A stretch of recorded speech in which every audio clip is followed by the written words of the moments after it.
Hello stock car fans and welcome to the latest interview with Nigel Hardon. Sorry, I meant to say Nigel Harrhy. How is it going, Nigel? I am not so bad, thanks Beaks.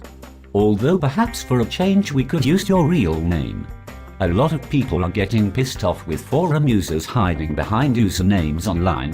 Oh really? I was not aware of that. Who would that be, I wonder? Well, you do what you like. My name is Ian Bennett.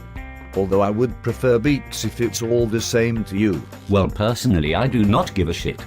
I will stick with Beaks then, but I also like using Mr. Dickhead as well. It's tricky to decide what to do sometimes. Yeah, I have heard that about you. Some people say that half the time you do not know whether to turn right or left at the end of the fucking straight. Yeah, very good Beaks. Anyway, where on earth is this?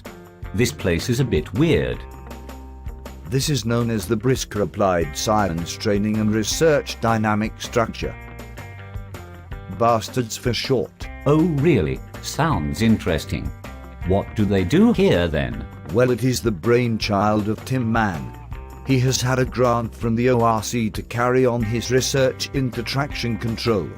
The new kit will make him unstoppable in his quest to find cheats on the Brisker circuit. Are they still talking about that?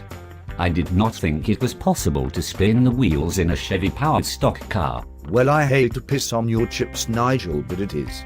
They are also doing some research into aerodynamics. The question as to whether wings work will be answered once and for all. I thought it has been already discussed a million times on Stocks.net. We all know that they are just for stickers to go on. Even that crazy guy Rob Harold uses a fucking garage door for a wing and he gets around okay. Well, that may be true. But let us see how they get on first. The threads on Stocks.net can hopefully be deleted soon. The finest brains will be working here, Nigel. The future is bright for Brisker racing. I honestly believe that. Well, let us hope so, Beaks. I think that there are a lot of people who are worried about where the sport is heading. I am sure it will be fine. Let us face it, what could possibly go wrong? Anyway, Nigel, I have to say well done for winning the heat at Birmingham Wheels on Saturday. Although why on earth did you fire yourself into the fence as you went over the line? Even by your standards, that was pretty fucking stupid. Well, there was a good reason for that. Brian, my mechanic and not the angry driver, put one of my fish on the exhaust manifold of my small block for a joke. The fucking whole car stank to high heaven and I could not wait to get out. To be honest, that smells more like bullshit than fish. Lots of people online think you did not have a clue where the corner weights were and the only way you would get around being disqualified was by smashing the car to pieces.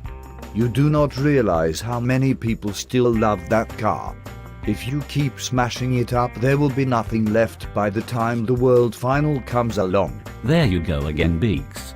Why do you not just believe what I say? You will be eating your hat when I become world champion in years to come. Yes, of course, silly me.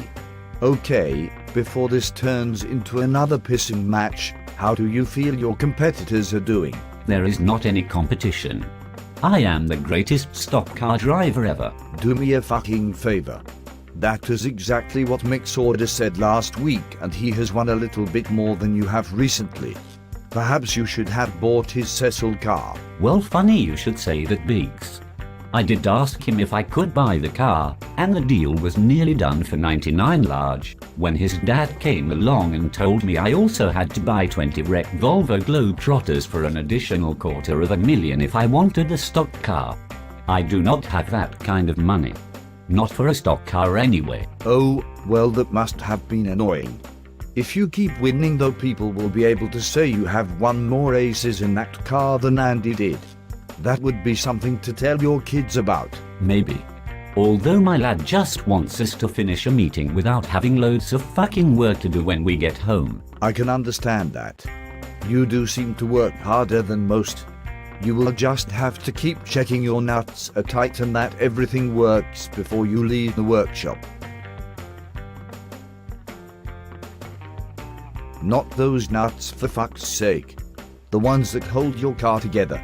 Jesus, Nigel, have you learned anything this year? Well, after that bump on my head and talking to complete wankers like you beaks, I think it may be a time to stop going online and just get on with what I am born to do.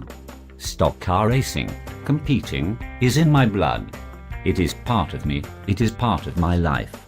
I have been doing it all my life, and it stands up before anything else. Right. That is it. End of fucking interview. You are not Ayrton Senna. I am going to head back to the other F1 world. I have had enough of this shit. Finally he has gone. Perhaps we can get back to leading normal, miserable lives. No more beaks. No more movies. Happy days.